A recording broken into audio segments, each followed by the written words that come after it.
Welcome to Getting a Tough Speech to the Finish Line. I am Mark Stoiber, founder and CEO of Your Ultimate Speech. And this is, again, the third in a three-part series aimed at CEOs who need to deliver a great speech in tough times. Let's get started. All right, this speech is going to run, this webinar is going to run 30 minutes. We want to value your time. We know you have other things to do, but just as important, we believe that the lessons we provide in these webinars come best in small chunks. We want you to be able to take away the learnings and apply them right away, so we don't want to overburden you with learnings. That's why we keep these things to 30 minutes. I'll reiterate my earlier point for folks who are just joining now. I want you to type in your questions. Even though we might not be able to get to all of them during the webinar, we will definitely endeavor to get to all your questions afterwards. In fact, I will follow up with all of you personally after this webinar to lead you to the link to the recorded webinar so you can share it out with your friends, and then we can discuss any questions you might have then. We have a $250 presentation polish to give away at the end of this webinar. Yes, it is worth sticking around for 30 minutes. If the scintillating information wasn't enough, the giveaway should do it for you. At Your Ultimate Speech, we help executives elevate their speeches and unleash their inner Ted. The presentation polish is a kit that we offer to executives who are about to get up on the podium and deliver a speech. With it, we go through your manuscript, your slides, your visuals, and we do some presentation coaching just to give it that final tweak to make sure that you're 110% ready to knock their socks off. So that's coming at the end of today's webinar in 30 minutes. What is our agenda? As it is the third in a three-part series, I want to briefly go through what we've learned so far, and then I want to get right to the meat and talk about how to pull it all together, how to craft your speech. And this is a very, very practical lesson today. This is stuff that you can take away and do right after the talk. And finally, what's next? Where do we go from here? What's the next series going to look like? All right, so let's start at the start. What have we learned so far? In the first webinar, we talked about how to structure a speech for difficult times. Creating a structure is very important, and if any of you have ever created a speech sitting in front of your keyboard not knowing what to type in, I'm sure you intuitively understand why it's important to create a great structure. For one, structure gives you dots to connect to help you to create an inspiring picture. It's a bit like a paint by numbers or connect the dots. If you have a template, you can put the information in. You don't have to create it from ground zero because it's hard enough to be inspiring without having to worry about how to actually put everything together. So structure gives you dots to connect to help create an inspiring picture. More than that, though, we, the audience, the people in your audience, are hardwired to love certain story structures. All the way from Homer's Odyssey to Star Wars and Lord of the Rings, every great story that you've ever heard or seen has a structure to it. And 99% of the great stories have the same structure to them. That means that when we're sitting in your audience and you repeat that structure, we suddenly feel at ease. More than that, though, and I'm going to cover this in a minute, we all understand that we have a role to play in this story. I'm not sure if any of you are old enough to remember Star Wars when it first came out back in the 1970s. I am. I remember the very next day after we saw the movie, we all the little boys and girls, ran out in the street with our broom handles and pretended we were Luke Skywalker and we had lightsabers. Great story structures give everyone in the audience a role to play.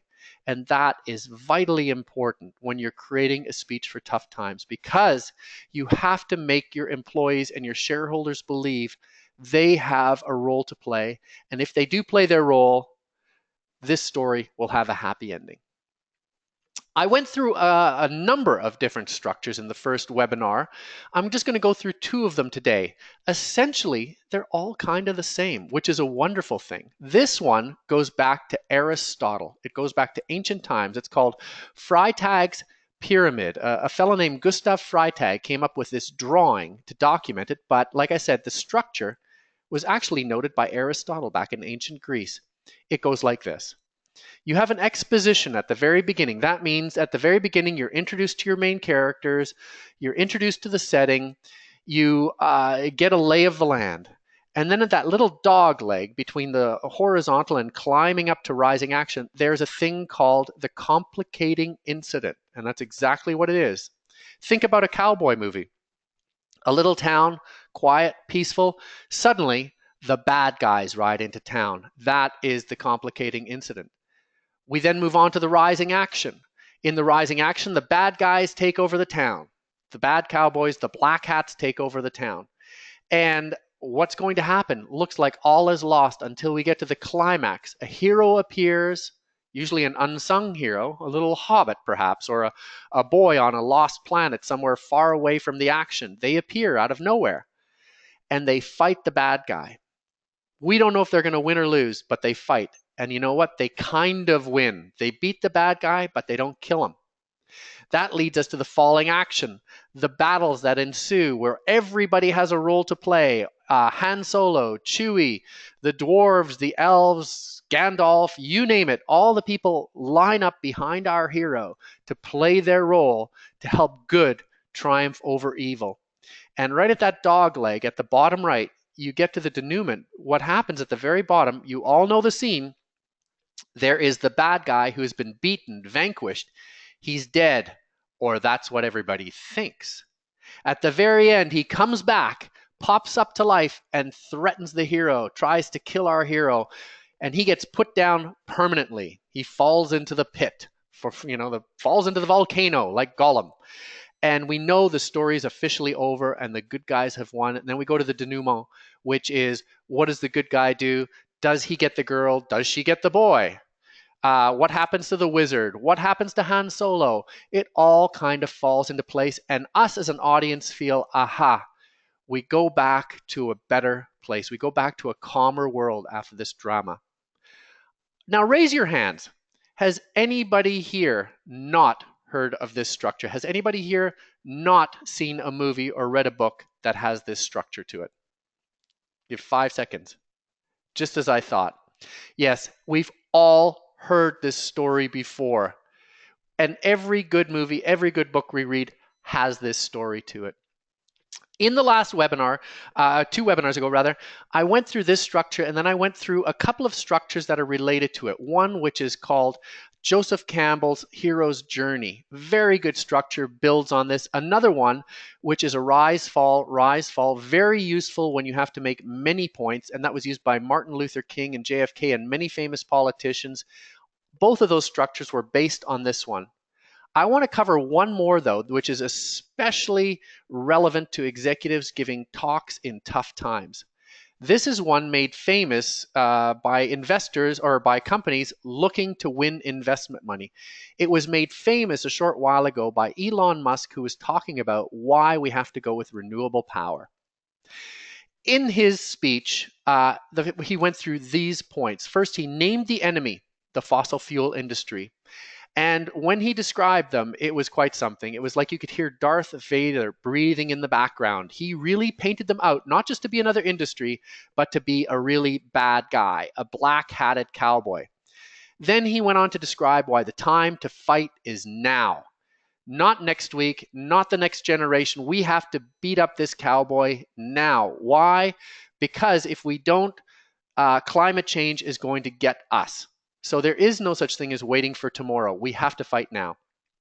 Musk then went on to show us in the audience the promised land. Very important to note that he did not explain how to get to the promised land. He said in the future, with very, very small amount of space actually devoted to solar collection and battery storage, we can power everything on the sun, on the sun's energy rather. That is the promised land. However, he wasn't a Pollyanna. He didn't say, we can do it, don't worry about it. He said, it's going to be a tough row to hoe. We've got a big fight ahead of us. And that positioned him as a very credible expert because he's not going to sugarcoat stuff, and so we know that he's a good leader.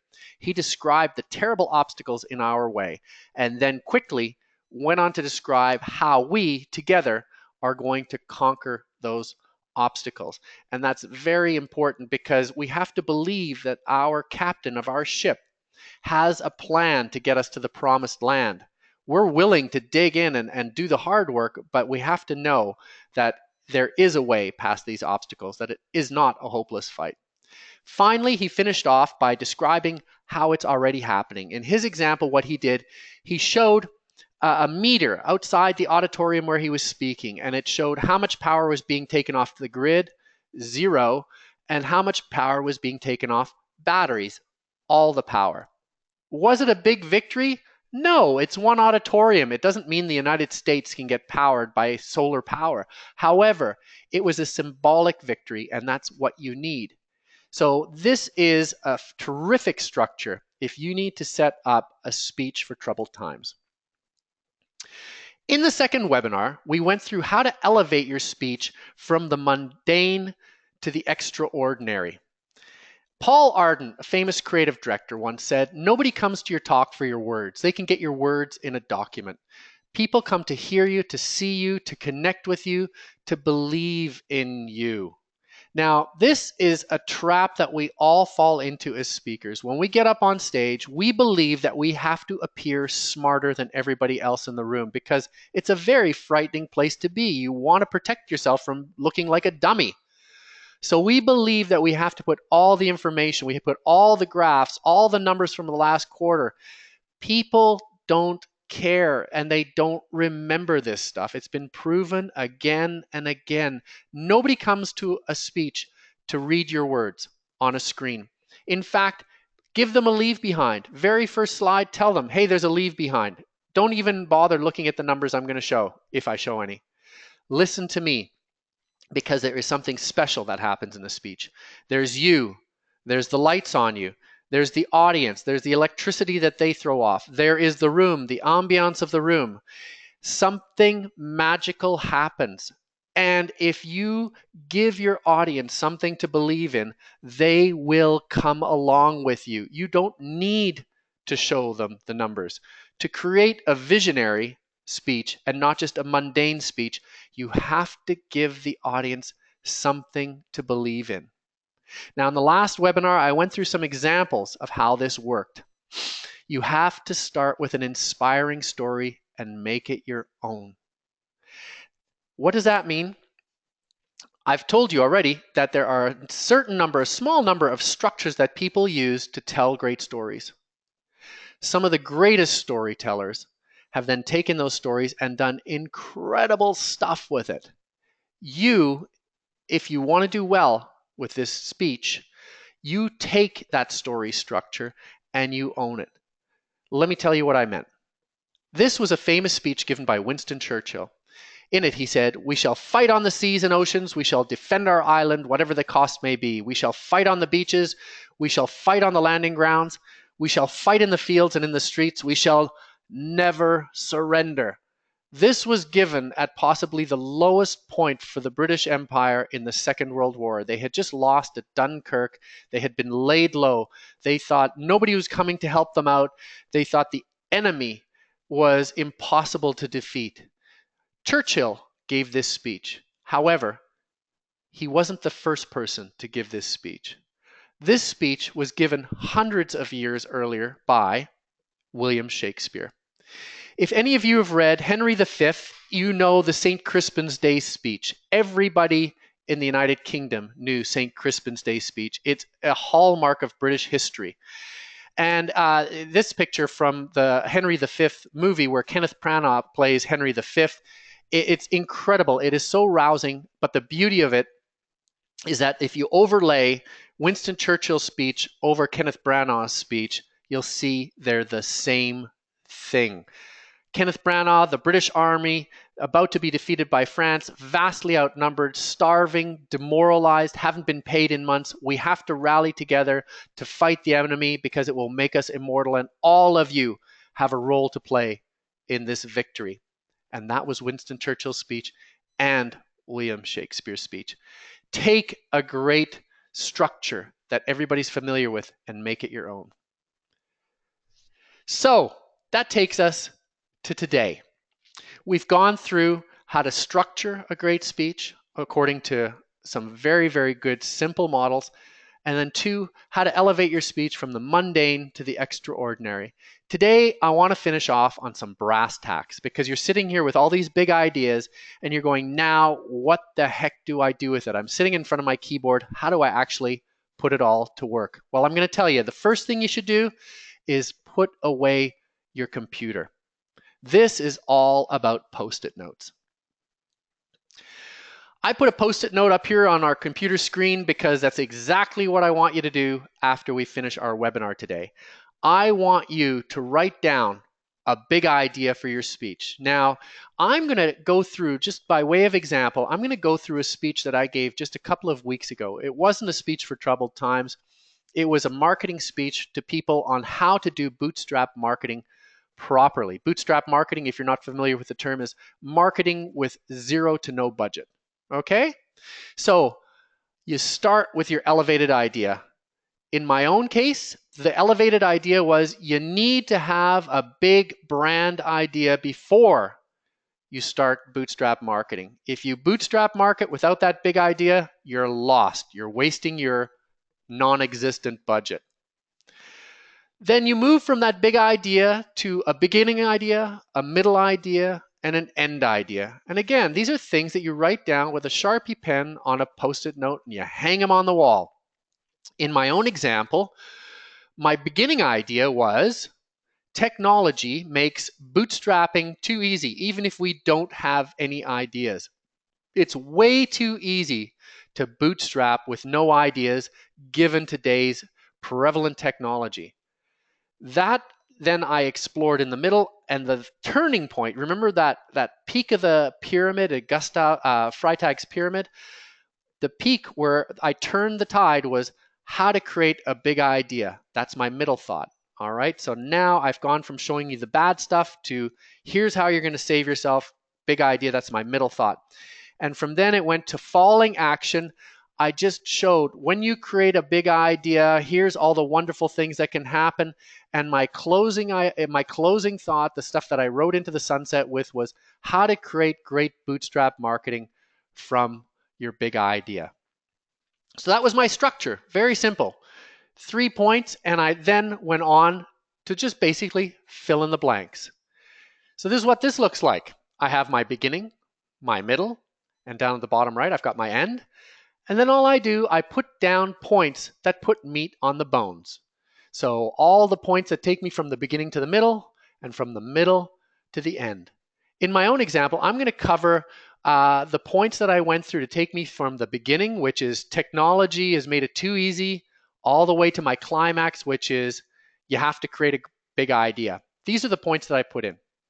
So for example, I said, Google has thousands of bootstrap marketing listings. You click on bootstrap marketing, I'd say millions of things hit that term, virtually none of which help you with thinking through the big idea. In fact, they give you tips like you should network and you should send press releases. Looking at this, I go, they're non-ideas. They're little techniques and tricks and gimmicks, but they are not an idea. However, we are so enamored of our computer that we jump straight to these non-ideas instead of properly thinking things through. As a result, disasters happen.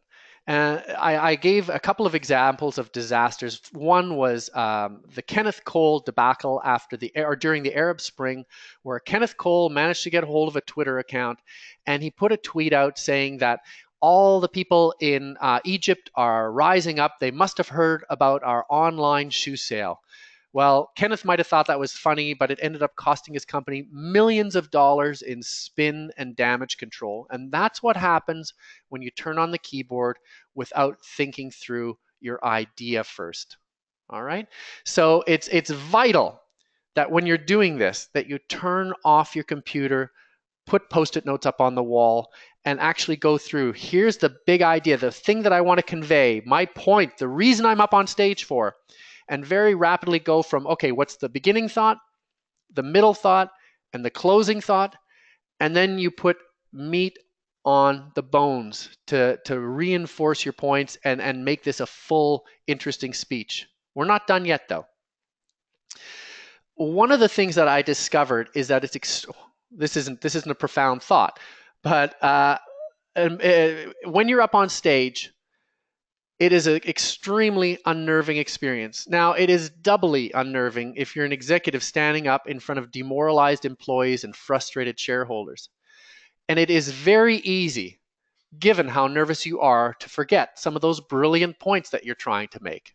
So one of the things that we do at Your Ultimate Speech, we help people craft speeches that incorporate their own stories, their own anecdotes. My promise is that if the lights go off, if the slideshow breaks down, if you've forgotten your speech entirely, you can pull up a stool and just tell a couple of stories and you can still be the best speaker of the conference. You have to inject storytelling in there to help yourself get over this very unnerving experience. But also remember, at the very beginning, I said that we have to give our audience something to believe in. And this is, to use the old cliche, opening the kimono. This is me telling stories about myself. I'm going to show that I'm vulnerable, that I'm a human. So I believe in putting stories throughout the speech to work as a breadcrumb to lead you along in the story, but also to give your audience something to hang on to and say, this is a real guy. I can believe in this person.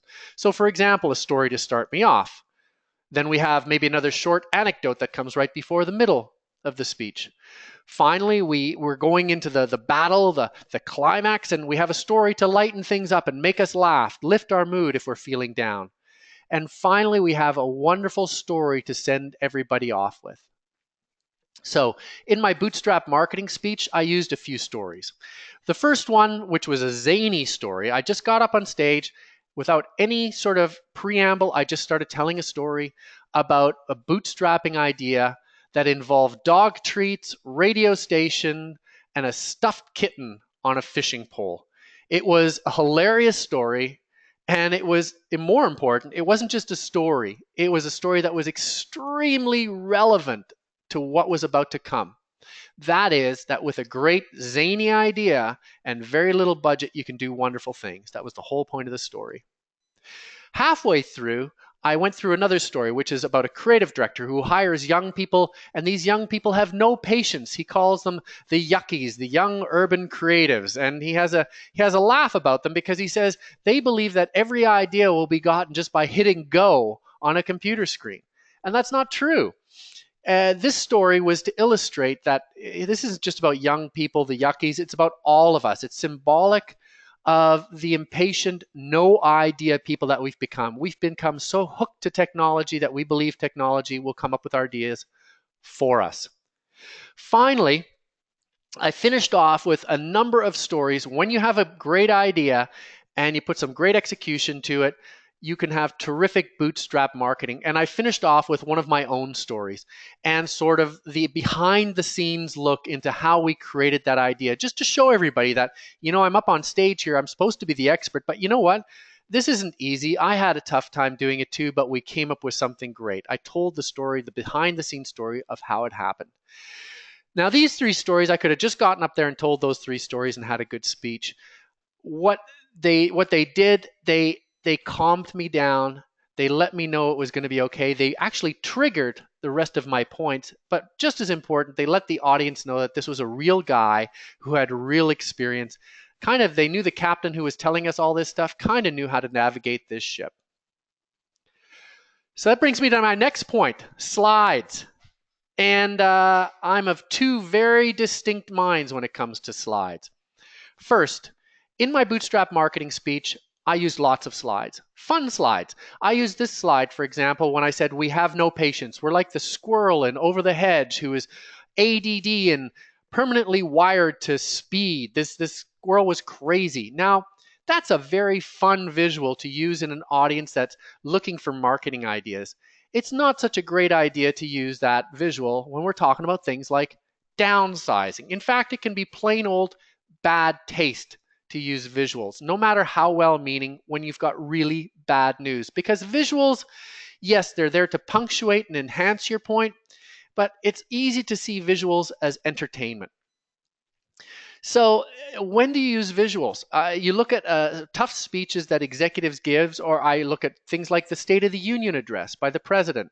There are no visuals there except for the president. So there's a very strong case to be made for not using visuals and letting people focus on you. I said I was in two minds about this. Well, here's my other mind.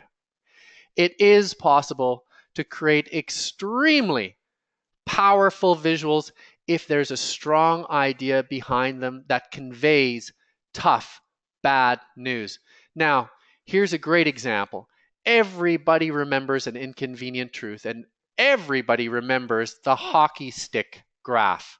This is the graph where Al Gore showed that climate change hadn't really impacted us, except a couple of years ago it started to go up. Then a couple of years later, it went up dramatically, and now it's going straight up. In fact, it's going up so dramatically that Al Gore got on a cherry picker and had to go up in the cherry picker to point out where the future is leading us with climate change. A very disturbing, but at the same time, entertaining, enlightening visual.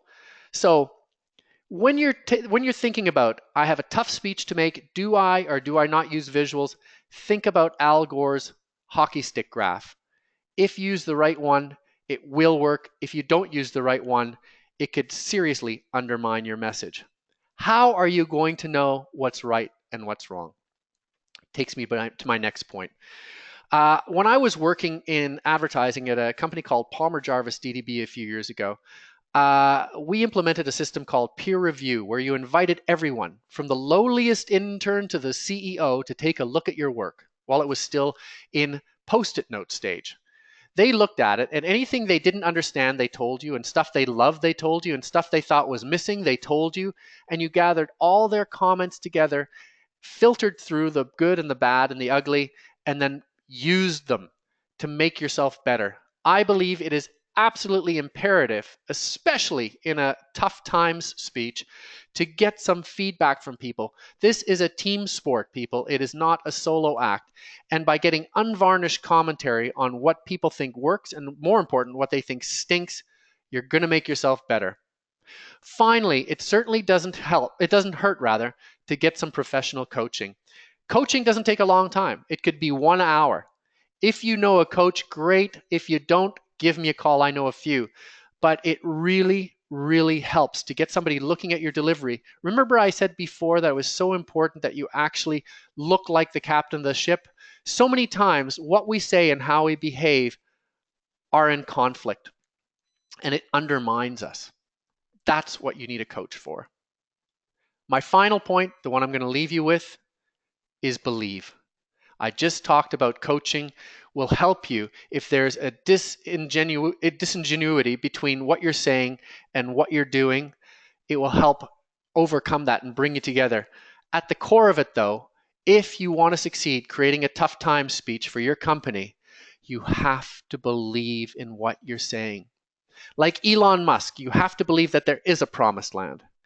You have to believe that we can overcome these obstacles.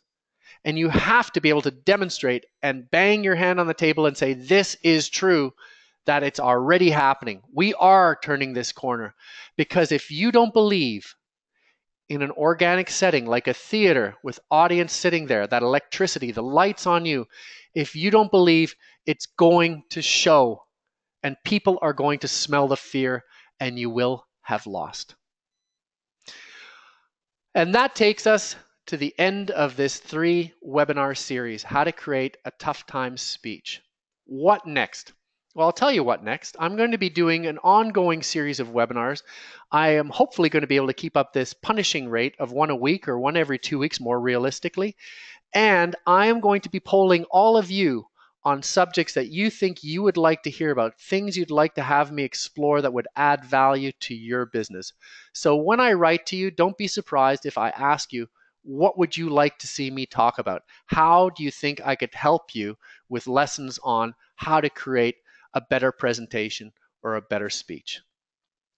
And that brings me to the final slide.